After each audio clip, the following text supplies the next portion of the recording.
ನಾಸಿರ್ ಹುಸೇನ್, ನೀವು ನಿಜವಾಗಲೂ ಇವತ್ತು MP ಆಗಿ ಆಯ್ಕೆಯಾಗಿದ್ದೀರಿ. ಅಲ್ಲಿ ಪಾಕಿಸ್ತಾನ್ ಜಿಂದಾಬಾದ್ ಹೇಳುವಾಗ ಆತನ ಕಪಾಳಕ್ಕೆ ಬಾರಿಸಿದ್ರೆ ನಿಮ್ಗೆ ಸಲ್ಯೂಟ್ ಮಾಡ್ತಾ ಇದ್ದೆ. ಆತನ ಕಪಾಳಕ್ಕೆ ಬಾರಿಸ್ತಾ ಇದ್ರೆ ನಿಮ್ಗೆ ಸಲ್ಯೂಟ್ ಮಾಡ್ತಾ ಇದ್ದೆ.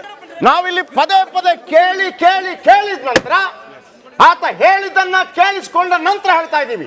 ಅದನ್ನು ನೀವು ಹತ್ತಿರದಿಂದ ಕೇಳಿಸ್ಕೊಂಡಿದ್ದೀರಿ. ಆತನ ಕಪಾಳ ಕೊಡಬೇಕಾಗಿತ್ತು. ನಾನು ನಿಮ್ಗೆ ಸಲ್ಯೂಟ್ ಮಾಡ್ತಾ ಇದ್ದೆ. ಅದರ ಹೊರತಾಗಿ ಮತ್ತೊಂದಿರುತ್ತೆ. ಇಂಥ ಕ್ರಿಮಿಗಳು ಇರ್ತವೆ, ಒಂದೊಂದು ಕ್ರಿಮಿಗಳು ಇರ್ತವೆ. ಆ ಕ್ರಿಮಿಗಳ ಬಗ್ಗೆ ನೋಡ್ರಿ, ಅಂತವನು ಎಂತವನಿದ್ರು ತೆಗೆದು ಹೊರಗೆ ಬಿಸಾಕ್ತೀನಿ, ಅವನ ಹತ್ರ ಕ್ಷಮೆ ಕೇಳಿಸ್ತೀನಿ ಅನ್ನೋಂಥ ಮಾತನ್ನು ಹೇಳಬೇಕಾಗಿತ್ತು.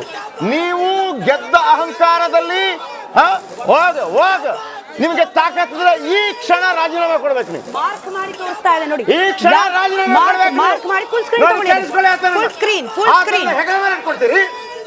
ಹೆಗಲ ಮೇಲೆ ಇಟ್ಕೊಳ್ತೀರಿ. ಆ ಸೌಂಡ್ ಹಾಕಿ ಮತ್ತೊಮ್ಮೆ ಆತ ಪಾಕಿಸ್ತಾನ ಜಿಂದಾಬಾದ್ ಹೇಳಿದಂತ ಕ್ರಿಮಿಯ ಸೌಂಡ್ ಹಾಕಿ, ಆ ನಾಸಿರ್ ಹುಸೇನ್ ಜೊತೆ ಇರುವಂತ ಕ್ರಿಮಿಯ ಸೌಂಡ್ ಹಾಕಿ, ಆತನ ಸೇನೆಯ ಸೌಂಡ್ ಹಾಕಿ.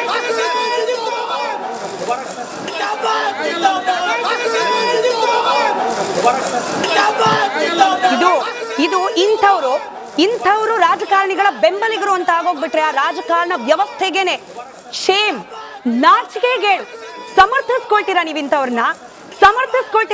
ಸುನಿಲ್ ಕುಮಾರ್ ಅವರು ನಮ್ಮ ಜೊತೆ ಫೋನ್ ಅಲ್ಲಿ ಇದ್ದಾರೆ. ಸುನಿಲ್ ಕುಮಾರ್ ಅವರೇ, ಪಾಕಿಸ್ತಾನ್ ಜಿಂದಾಬಾದ್ ಎಲ್ಲಿ ಜನರು ಪ್ರಜಾಪ್ರಭುತ್ವ ವ್ಯವಸ್ಥೆ ಮೇಲೆ ನಂಬಿಕೆ ಇಟ್ಟು ವೋಟ್ ಹಾಕಿ ಕಳಿಸಿ ನೀವು ರಾಜ್ಯ ಆಳ್ಲಿ ಅಂತ ಕಳಿಸ್ತಾರಲ್ಲ ವಿಧಾನಸೌಧದಲ್ಲಿ, ಪಾಕಿಸ್ತಾನ್ ಜಿಂದಾಬಾದ್ ಇದನ್ನ ಪ್ರಶ್ನೆ ಮಾಡೋ ಮಾಧ್ಯಮಗಳು ಸರಿ ಇಲ್ಲ ಅಂತಾರೆ ನಾಸಿರ್ ಹುಸೇನ್ ಅವರು.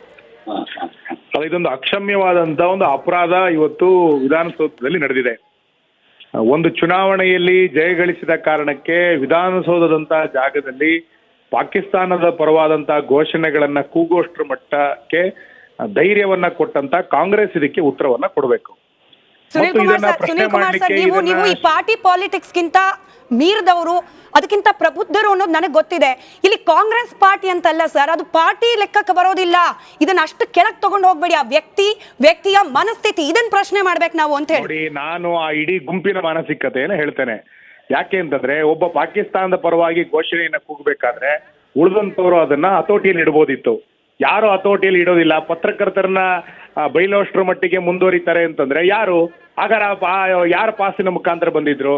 ಒಬ್ಬ ಬೆಂಬಲಿಗ ವಿಧಾನಸೌಧಕ್ಕೆ ಬರಬೇಕು ಅಂತಂದ್ರೆ ಯಾರಾದ್ರೆ ಹಿಂದೆ ಇರುವಂತ ಇನ್ಫ್ಲುಯೆನ್ಸ್? ಇದೆಲ್ಲದೂ ಕೂಡ ಚರ್ಚೆ ಮಾಡಬೇಕಾಗಿರುವಂತದ್ದು. ಇದು ಯಾರೋ ಒಬ್ಬ ವ್ಯಕ್ತಿ ಕೂಗ್ಬಿಟ್ಟಿದ್ದಾನೆ, ಅದಕ್ಕೋಸ್ಕರ ಅದನ್ನ ಬಿಟ್ಬಿಡಿ ಅಂತೇಳಿ ಒಬ್ಬ ವ್ಯಕ್ತಿಯನ್ನ ದೂಷಣೆ ಮಾಡೋದ್ರ ಜೊತೆನಲ್ಲಿ ಆ ಇಡೀ ಗುಂಪಿನ ಮಾನಸಿಕತೆಯನ್ನು ಕೂಡ ಪ್ರಶ್ನೆ ಮಾಡ್ಬೇಕು.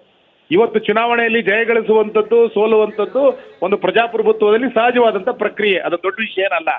ಇಂಥ ಸಂದರ್ಭದಲ್ಲಿ ಪಾಕಿಸ್ತಾನದ ಪರವಾಗಿ ಘೋಷಣೆ ಕೂಗುವಂತ ಅನಿವಾರ್ಯತೆ ಏನಿದೆ ಅದು ಈ ವಿಧಾನಸೌಧದಲ್ಲಿ ಅಂತ ಪರಿಸ್ಥಿತಿ ಏನ್ ಬಂದಿದೆ ಇಲ್ಲಿ? ಇದನ್ನ ನೋಡ್ಕೊಂಡು ಎಲ್ಲರೂ ಕೂತ್ಕೊಳ್ಳುವಂಥದ್ದು ಏನಿದೆ ಹಾಗಾರೆ? ಇವತ್ತು ದೇಶದ್ರೋಹದ ಕೇಸನ್ನ ಹಾಕಿ ಒಳಗೆ ಹಾಕಬೇಕು. ಇದನ್ನ ಯಾವುದೇ ಹಂತದಲ್ಲೂ ಕೂಡ ಯಾರೂ ಸಮರ್ಥನೆ ಮಾಡ್ಕೊಳ್ಬಾರ್ದು. ಇದನ್ನ ಕೇಳಿಸ್ಲಿಲ್ಲ, ನಾನು ನೋಡ್ಲಿಲ್ಲ ಅನ್ನುವಂಥದ್ದು ಆಮೇಲೆ. ಇದನ್ನ ಯಾರೂ ಕೂಡ ಸಮರ್ಥನೆ ಮಾಡ್ಕೊಳ್ಬಾರ್ದು. ನಿಜ ನೋಡಿ.